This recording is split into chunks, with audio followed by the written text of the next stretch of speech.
Eu quero convidar você para que nós possamos, nessa hora, meditar na palavra de Deus. Eu quero convidar você a abrir a sua Bíblia no livro de Lucas. Você que está aí, né? Tem a sua Bíblia em casa, seu smartphone, ou se não, o texto vai estar aí na tela, né? Para você poder participar também, acompanhando juntos. Vai estar aí na telinha do seu smartphone, da sua TV, né? Enfim, onde você está assistindo. E o texto bíblico então é de Lucas capítulo 24, versos de 13 a 27. Eu vou fazer a leitura desse texto, Lucas 24, de 13 a 27. Depois nós estaremos meditando nessa palavra. Diz assim o texto, né, a palavra do Senhor. É o episódio, né, irmãos, dos dois discípulos que estão ali no caminho de Emaús, né, depois da morte, logo depois da ressurreição de Jesus. Eles estão indo distante por algum caminho, então Jesus se aproxima deles e ali começa um diálogo, enquanto eles não conhecem Jesus, não reconhecem Jesus no primeiro momento. Diz assim o texto da palavra de Deus, 13 a 27. E eis que no mesmo dia iam dois deles para uma aldeia que distava de Jerusalém 60 estádios, cujo nome era Emaús. E iam falando entre si de tudo aquilo que havia sucedido. E aconteceu que indo eles falando entre si e fazendo perguntas um ao outro, o mesmo Jesus se aproximou e ia com eles. Mas os olhos deles estavam como que fechados para que o não conhecessem. E ele lhes disse: que palavras são essas que caminhando trocais entre vós, e por que estáis tristes? E respondendo um, cujo nome era Cleopas, disse: és tu só peregrino em Jerusalém, e não sabe das coisas que nela têm sucedido nesses dias? E ele lhes perguntou: quais? E eles lhes disseram: as quais dizem respeito a Jesus, o Nazareno, que foi um profeta poderoso em obras e palavras diante de Deus e de todo o povo, e como os principais dos sacerdotes e os nossos príncipes o entregaram à condenação de morte e o crucificaram. E nós esperávamos que fosse ele o que remisse Israel, mas agora, com tudo isso, e já hoje o terceiro dia desde que essas coisas aconteceram, é verdade que também algumas mulheres dentre nós nos maravilharam, as quais de madrugada foram ao sepulcro, e não achando o seu corpo, voltaram dizendo que também tinham visto uma visão de anjos que dizem que ele vive. E alguns dos que estavam conosco foram ao sepulcro e acharam ser assim como as mulheres haviam dito, porém não o viram. E ele lhes disse: honestos e tardos de coração, para crer tudo o que os profetas disseram. Porventura não convinha que o Cristo padecesse essas coisas e entrasse na sua glória? E começando por Moisés e por todos os profetas, explicava-lhes os que dele se achavam em todas as Escrituras. Eu vou ficar até aqui no verso 27, irmãos, quando esse diálogo, não é, de Jesus com esses dois discípulos. É bastante interessante a gente olhar isso e perceber que o texto vai dizer que esses homens estão caminhando, eles estão indo para uma aldeia distante. São 60 estádios, né? Aproximadamente 11 quilômetros eles estão caminhando ali, né? Nesse percurso. Mas o interessante é olhar para esse texto e perceber o quanto esses discípulos não reconhecem Jesus, o quanto esses discípulos não veem Jesus. Inclusive quando eles relatam o fato, né, dos discípulos terem ido lá para poder ver, né, realmente o sepulcro, eles determinam isso, né? Não viram. Agora já é o terceiro dia e cadê ele? De alguma forma, irmãos, eu olho para esse texto e vejo uma coisa bastante interessante. Jesus está caminhando ao lado desses dois discípulos, mas esses discípulos não reconhecem Jesus, não veem Jesus. A tônica dessa noite, que eu queria chamar a sua atenção por esses minutos que temos, esses poucos minutos, é sobre a seguinte temática: quando nós não vemos Jesus. Meus amados irmãos, muitas das vezes nós clamamos a Deus por ter essa visão. Muitas das vezes nós perguntamos onde Deus está, onde Jesus está. Muitas vezes nos questionamos no nosso interior, achando que Jesus está ausente da nossa vida, que Ele não está perto de nós. Quantas das vezes nós temos reclamado essa ausência? Mas, irmãs, amados irmãos, todos os dias da nossa vida, Jesus tem estado ao nosso lado. Todos os dias da nossa vida, Jesus tem feito companhia a cada um de nós. Mas até quando, irmãos, ou até quando nós estamos ou não vendo Jesus? Quantas das vezes, irmãos, a presença de Jesus ela é real, mas eu não tenho visto Jesus? E aí surge exatamente essa pergunta: quando eu não vejo Jesus? Quando meus olhos são espirituais, eles se cegam para essa realidade da existência, da presença e da companhia de Jesus na minha vida. Então, eu quero responder essa pergunta, né? Eu quero dar 3 respostas a essa pergunta à luz do texto em que nós acabamos de ler. A primeira coisa que eu quero pensar com você, meu irmão, meu amigo, você que está aí participando, assistindo, né, esse culto. A primeira coisa que eu quero dizer para você é que nós não vemos Jesus quando nós o confundimos com um simples viajante.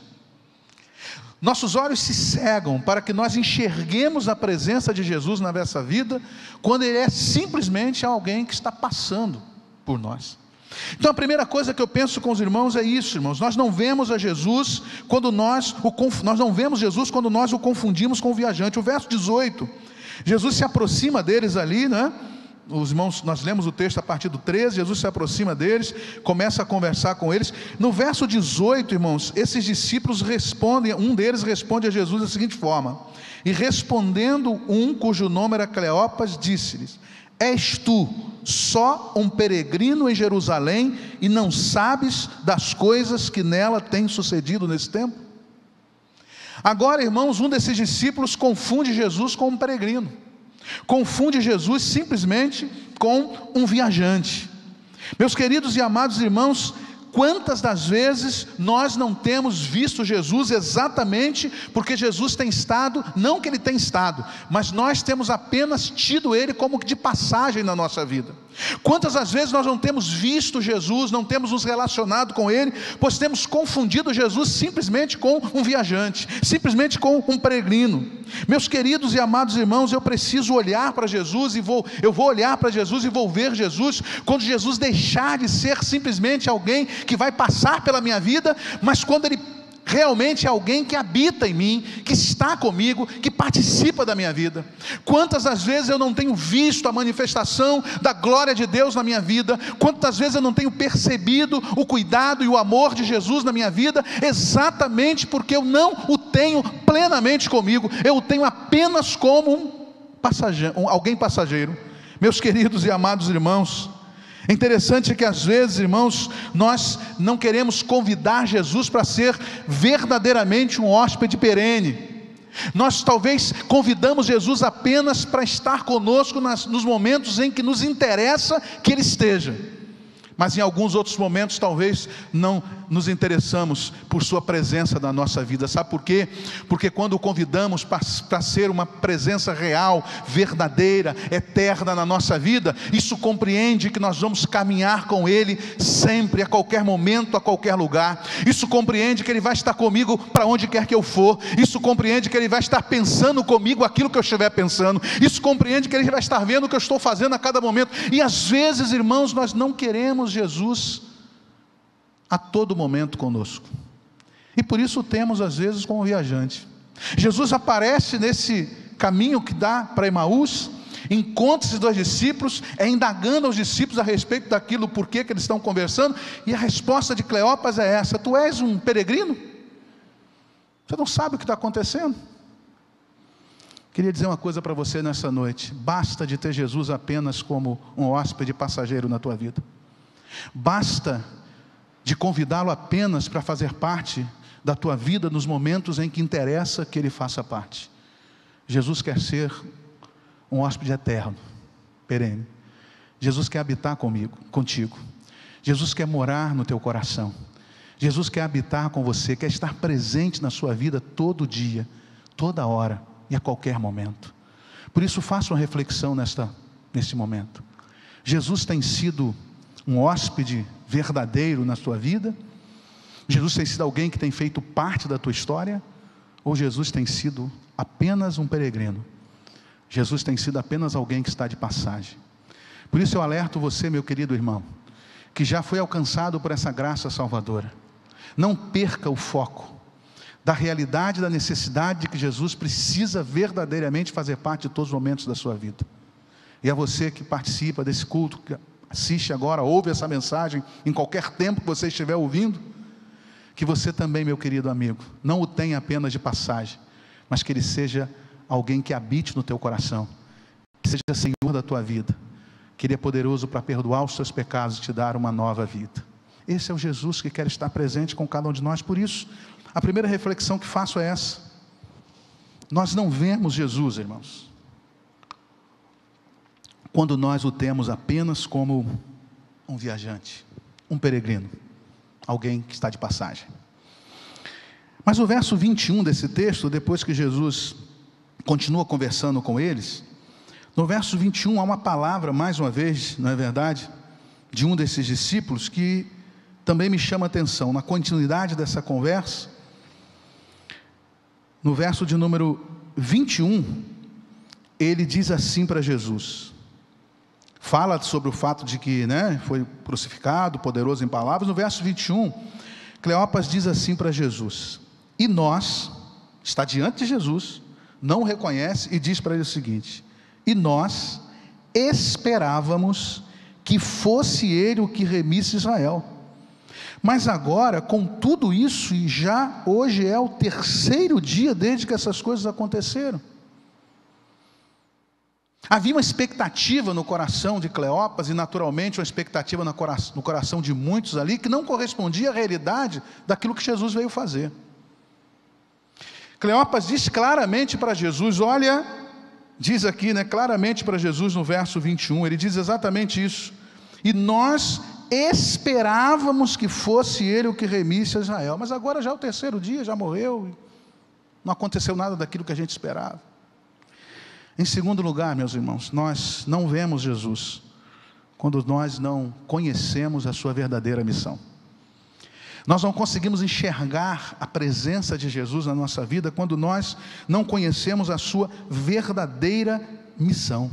Meus queridos e amados irmãos, quando eu olho para esse texto, eu começo a perceber o quanto as pessoas aguardavam o Messias, o libertador de Israel, não numa visão de uma libertação espiritual, mas esperavam o Messias que pegasse numa arma, que empunhasse uma espada, que convocasse um exército de rebeldes, e que de alguma forma, pela força de uma guerra, pudesse trazer àquele povo aquilo que era a sua expectativa de libertação. Confundiram tudo. Nós temos agora, irmãos, a história bíblica nos traz um Jesus que vem sim resgatar a Israel, mas não através da espada, mas pela graça. Um Jesus que vem sim, não para resgatar Israel através de uma guerra, mas através de uma mensagem de amor, de uma mensagem de salvação, de esperança, de uma mensagem de remissão de pecados. Agora nós temos, irmãos, um Jesus que a sua missão é confundida, e por isso eles não conseguem ver a Jesus, porque eles confundem essa missão de Jesus, não reconhecem essa missão de Jesus. E quantos às vezes de nós não temos, irmãos, reconhecido a sua missão? Quantos de nós estamos esperando um Jesus diferente daquilo que realmente Jesus quer ser na nossa vida? E eu tenho dito muitas das vezes nas pregações que tenho feito, muitos de nós estamos querendo Jesus que cura, muitos de nós estamos querendo Jesus que liberta, estamos sim querendo Jesus que abre a porta de emprego, estamos sim querendo Jesus que nos auxilie numa promoção, estamos querendo Jesus que resolve nossos problemas financeiros, estamos querendo Jesus que possa resolver todas as dificuldades que temos nessa terra. E eu quero dizer uma coisa para você, meu querido e amado irmão: Jesus pode fazer tudo isso, mas há uma missão primordial de Jesus que eu e você não podemos esquecer. Ele veio para salvar o homem do seu pecado, ele veio para nos tirar do caminho do inferno e nos levar para o céu, ele veio para garantir a nossa vida eterna através da sua graça salvadora. Ele foi para a cruz do Calvário, ele morreu, ele ressuscitou para que eu e você tivéssemos vida e a tivéssemos em abundância, e isso ele já fez. A sua missão primordial ele já cumpriu, mas eu continuo insistindo em achar que ele ainda não cumpriu a sua missão. E você talvez me pergunte: pastor, está errado crer e esperar um Jesus que cura, que liberta, que abre a porta de emprego, que resolve? Não, irmão, não estamos errados, meus amados irmãos, e nem impedidos de querer sim, e de desejar sim, que esse Jesus cure, liberte, que promova toda sorte de bênção na nossa vida, porque ele é poderoso para isso. Mas não podemos nos esquecer de que a missão primordial de Jesus, essencial de Jesus, ele já cumpriu, porque ele já salvou a minha alma da perdição eterna. E a partir de agora, tudo mais que ele fizer é lucro, irmãos, porque tudo mais que ele fizer, ele pode fazer ou pode não fazer, e ele não vai deixar de ser. Não tem uma canção assim, né? Se fizer é Deus, se não fizer, ele não vai deixar de ser Deus, irmãos. Mas uma coisa ele não vai deixar de fazer: salvar aquele que com o coração contrito e arrependido confessar a ele como Senhor. Isso ele vai fazer, isso eu não tenho dúvida. Eu creio que ele pode curar, eu creio que ele abre a porta de emprego, eu creio que ele opera qualquer milagre, eu creio que ele pode, tanto quanto creio que ele é soberano, irmãos, para fazer aquilo que ele quer. Não quero que essa mensagem entre no teu coração como que você estivesse talvez se frustrando. Não, irmãos, eu sei que você está recebendo essa palavra com a unção de Deus no teu coração e com o Espírito de Deus na tua mente esclarecendo, para que você entenda o que o pastor está dizendo. Busquemos sim, irmãos, a cura nesse Jesus, porque ele cura. Busquemos sim o emprego, porque ele é aquele que abre porta de emprego onde nem porta há. Busquemos sim o Jesus que resolve todos os nossos problemas, porque ele é poderoso para resolver. Mas nunca nos esqueçamos de que, em primeiro lugar, nós o amemos e o busquemos, porque ele é o Senhor da nossa vida, o nosso Salvador. O que eu sempre tenho dito é que nós precisamos, irmãos, aprender a buscar, a confiar, a amar, a glorificar, a exaltar, a bendizer, a adorar ao Senhor, não por aquilo que ele pode fazer, porque ele pode fazer qualquer coisa, mas devemos honrá-lo, amá-lo e adorá-lo por aquilo que ele é. Esse é Jesus que os discípulos no caminho de Emaús não viram. Cleopas diz para ele: olha, nós estávamos esperando o libertador. E Cleopas não entendia que o libertador havia vindo, e que o verdadeiro libertador não estava naquele momento trazendo uma libertação da opressão de um outro povo sobre Israel, mas havia na cruz do Calvário trazido a libertação eterna, para que o homem não precisasse mais se perder, porque naquela cruz do Calvário onde ele morreu para que nós fôssemos perdoados dos nossos pecados e pudéssemos ir para o céu. Meu irmão, em nome de Jesus, receba essa palavra no teu coração, receba na tua sala, no seu trabalho, onde você está aí agora. Você que ainda não recebeu Jesus como Senhor, eu sei que Jesus pode fazer tudo por você, você meu amigo, você familiar, você que está aí ouvindo essa palavra talvez há tantos domingos, ou talvez hoje, não sei, que você possa abrir o teu coração e confessar a Jesus como Senhor, para que Ele faça aquilo que é a sua missão principal, primordial, fundamental, que é salvar a tua alma. E a partir daí, meu irmão, tudo mais Ele pode fazer por você, e Ele fará, porque Ele é Deus, e Ele vai continuar fazendo. Por isso eu quero deixar essa palavra com você.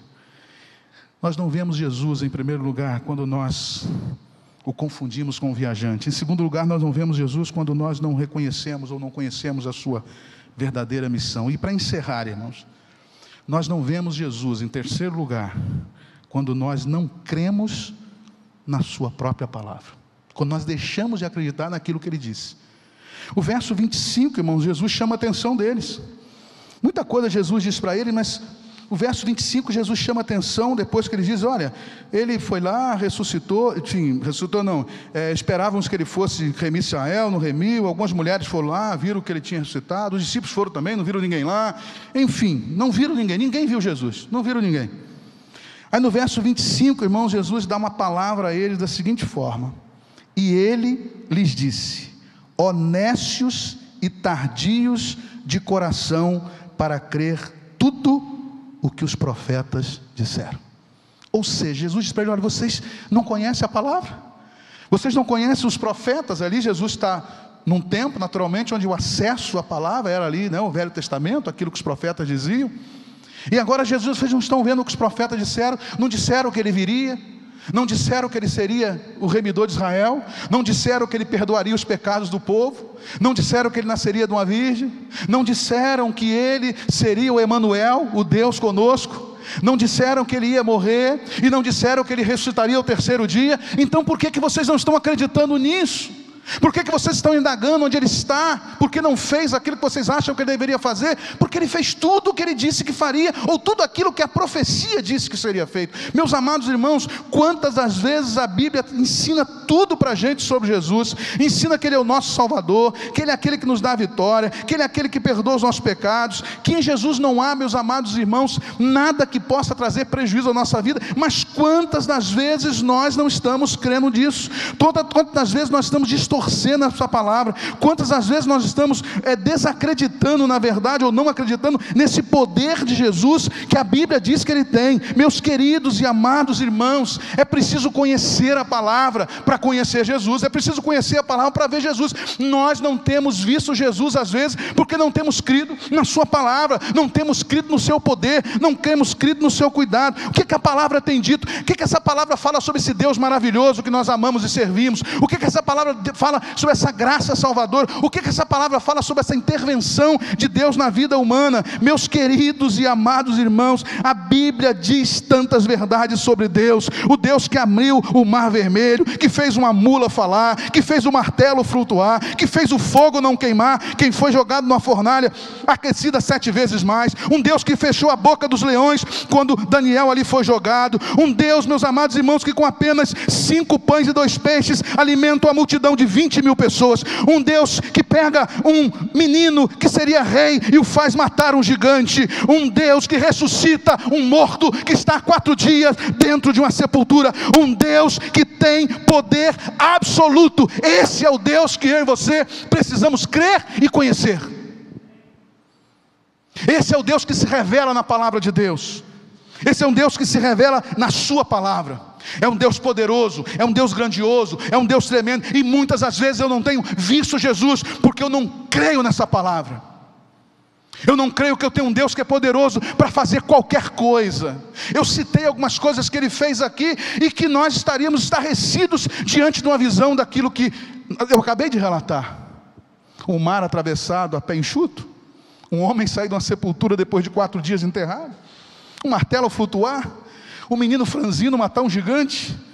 Quantas coisas mais eu citei aqui. Eu queria dizer uma coisa para você nessa noite. Olha para a palavra, porque a palavra revela quem é esse Deus. A palavra revela quem é esse Jesus. E aí, Jesus vai dizer exatamente para isso: honestos. Vocês não conhecem o que os profetas disseram a respeito desse homem? Vocês não conhecem o que eles disseram que seria feito, o que aconteceria?